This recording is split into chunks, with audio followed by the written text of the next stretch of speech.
Город Сувар. Город Волжской Болгарии, который был основан племенем суваров в X веке и существовал до 1236 года. Разрушен в 1236 году в ходе общемонгольского западного похода, возглавляемого вторым правителем Улуса Джучи Бату, и больше не восстанавливался. Сегодня это городище, расположенное рядом с деревней Татгородок Спасского района Республики Татарстан, около современного села Кузнечиха. В Суваре были развиты ремесла и торговля с Ираном, Хорезмом, Византией, Русью и Грузией. Чеканилась в X веке монета. Население занималось также земледелием и скотоводством. В сочинениях восточных авторов он упоминается наряду с городом Булгаром еще в 920-х годах. По сведениям арабского географа Абу Заида Аль-Балхи, в Суваре количество жителей, которого достигало 10 тысяч человек, находилась главная мечеть. Правители Сувара Талиб ибн Ахмад и Мумин ибн Ахмад вплоть до 970-х годов чеканили свои собственные монеты. Данный факт свидетельствует о том, что Сувар с момента своего возникновения практически до конца X столетия являлся центром обособленного княжества Эмирата, политически независимого от булгарского. Городище Сувар, ставшее известно в исторической литературе благодаря исследованиям Шигабуддина Марджани и Гайнуддина Ахмарова, подвергалось лишь эпизодическим раскопкам. Племя Сувар считается одним из основных этнических компонентов, из которого возник чувашский народ. Именно поэтому городище Сувар является местом паломничества представителей чувашского национального движения. 1000 лет назад на этой территории, на которой мы сейчас с вами находимся, был крупнейший, один из наиболее значимых городов Волжской Болгарии – Сувар. Он представлял собой крупный центр ремесла и торговли. Крупнее этого города был только еще город Белярск, великий город, а Сувар был второй по значимости. Болгар тогда еще был совсем маленький, занимал площадь всего 25 гектаров. Племя Суваров, они пришли вместе с остальными булгарскими племенами с территории Северного Кавказа. Основной город, они обнесли его, город вокруг муров, в некоторых местах даже в 2 ряда, обнесли его стеной. Стена великолепная, посмотрите, то, что реставраторы наши археологи раскопали, а те, кто поработал над итогами этих раскопок, они вот так вот создали Суварскую крепость. Я почему на нее обращаю внимание, потому что суварцы был племя воинов. Это было особенное племя. У них и внешний вид отличал от булгарских племен, и мастерство строительства крупнейших оборонительных сооружений. То, что умели делать суварцы, не умели делать никто, в принципе, из булгарских племен.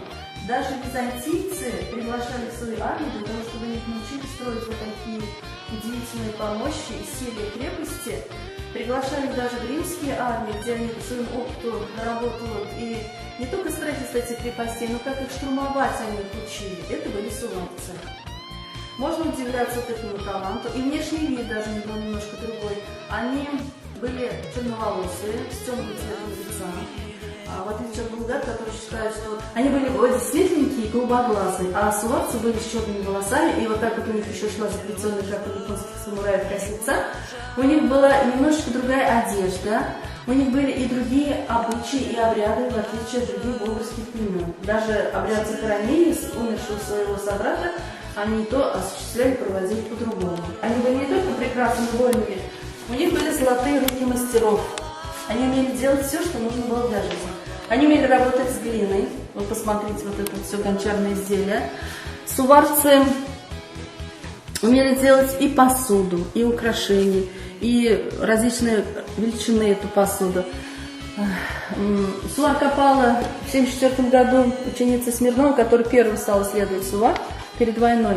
Тамара Александровна Хлебникова, она сказала, что суварская керамика отличается от булгарской керамики и по замесу глины, и по орнаменту отличается, и по количеству, по разным вариантам тех изделий, которые делали в Суваре. В других, в некоторых местах даже это. И можно вот удивляться, смотрите, что они делали. Здесь вы видите, вот напрясло, да, чтобы вот эти все знаки, они как бы должны были защищать пищу в этой посуде. Полос – это земля, волны – это вода. Вот такие вот кружочки с точечками – это солнышко. И, то есть, вот такими как бы узорами, всеми орнаментами, этими вот необычными красивыми рисунками, они строили вот свое отношение к природе. А потом этот орнамент стали переносить на одежду, вышивать одежду. И вот мы с вами как раз смотрим, вот чувашская здесь вот одежда тоже, да. Это вот главный редактор газеты «Сувар» Малышев. В мы с ним общаемся. Вот раньше вышивали не просто так, что это красиво, а вышивали со значением. То есть каждый вот цветочек, каждая полосочка, каждый треугольничек, каждый вот кружочек, он имел смысл. Поэтому даже по одежде, вот у этих уже ничего не скажешь, это современные вышивки. По одежде можно было судить даже о социальном статусе человека. Например, вот идет женщина, у нее вот такая вот вышивка, значит, она ждет ребеночка, с ней надо поступать осторожно. Вот на мужчине, например, вышивка такая, он холостой, там, или наоборот женатый, или он какой-то статус занимает в обществе. То есть вот все вот это, все наши предки с вами делали не просто, что всем этим вещам 1000 лет, потому что это 9-й, расцвет пришелся во 2-й половине 10 века, с железом работали прекрасно. Смотрите, вот всем этим вещам, они пролежали все и в снегу, и в земле много лет пролежали, пока мы их нашли. Они и под дождем были. Они все сохранили свою форму первоначальную, и свое почти качество, они почти все в рабочем состоянии. Всегда я начинаю свою экскурсию с того, чтобы все посмотрели на плуг Сабан. Это вот знаменитый плуг Сабан, которому с 12 века поклоняются земледельцы, в честь которого вот этот праздник Сабантуй теперешний, который хотят внести в список мирового наследия ЮНЕСКО, и чтобы знали о том, что вот такой удивительный праздник есть. Мне вот мои туристы, вот вы рассказываете, я вас тоже слушаю с большим вниманием, что может быть что-то в ваших вот знаниях имеется больше того, что я еще не знаю. Мне туристы рассказали о том, что вот Сабан, он удивительно интересной формы. Эта форма идеальна для того, чтобы пахать землю и не испортить землю. Он рыхлил ее, не повреждая в пашном слое. Поэтому после этой вот такой именно формы вот этого плуга, наконечника плуга, он рождался хороший хлеб. А хлеб – это жизнь. Дима Матров сказал, что вот маленький топорик справа – это вот боевой топорик. Он для рассечения кольчуги. Он тоже тут был, он разбирается во многих вещах тоже. Эти вот ложные ножи, сошники, они все тоже для рыхления земли. Вот у нас наши художники вот сделали вот такой вот рисунок, как это все вот устройство работало, если соединить все вместе при обработке земли, вспашке земли. Вот как раз отдельные элементы, что здесь есть, они находятся там.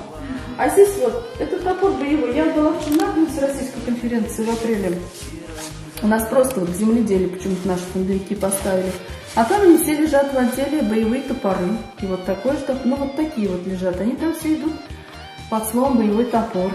И наши вот специалисты тоже вот тут вот считают, что это не относится к земледелию, не для рыхления земли, а все-таки это боевые установки вещь.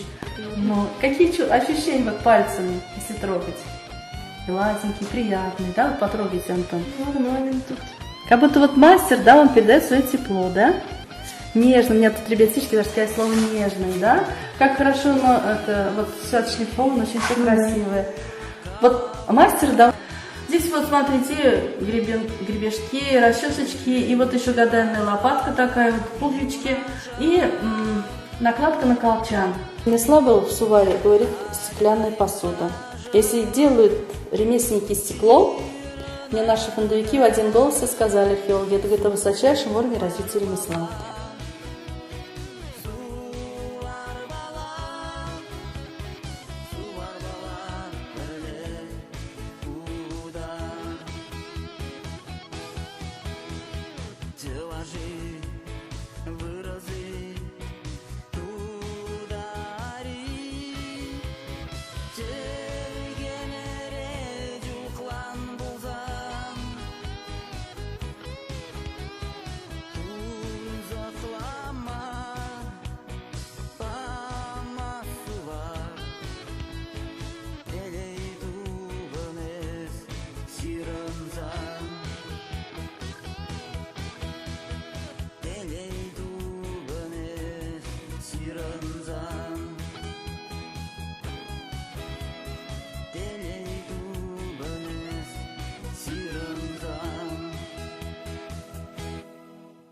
Джентльменский набор жреца языческого. А еще должно быть ножка с инкрустированной ручкой. Это вот Дима рассказал. Ну, что я скажу? Дима Мадра я строить не буду. Суварцы, они прибыли с юга, там тепло, зимы теплые. Они жили сначала в шатрах и шкур животных. А наши зимы жесточайшие.